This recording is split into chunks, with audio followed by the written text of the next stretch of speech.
Sueur County is asking residents to weigh in on an important question next Thursday. Should the community remain a shotgun deer hunting county or allow rifle hunting under a new state law? KUIC's Evan Berg has more on the upcoming public hearing. The Board of Commissioners have heard many varying opinions on the matter. Some obviously want rifles, some want to stay shotguns. So the due diligence, the board wanted to have that public hearing. They wanted to hear from the public. For decades, like most of southern Minnesota, Sueur County has been a shotgun-only deer hunting community. But thanks to a new state law, that's up for discussion. Some people believe there's a safety concern, that it's safer to use shotguns versus rifles. The conventional wisdom has been that since the southern part of the state is less wooded, it's safer for potential bystanders if hunters use ammunition that can't travel as far.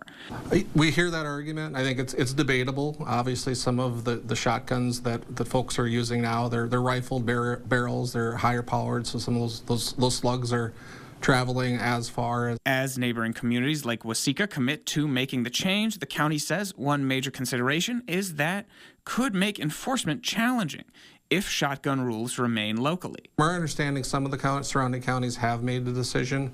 No surrounding county has decided or taken action to pass an ordinance to stay shotgun. But despite arguments on both sides, the county says it wants to leave the decision up to the community. All of our commissioners, if you go to our website, their phone numbers are listed, so you can obviously just call your county commissioner and express your opinion too without attending the public hearing.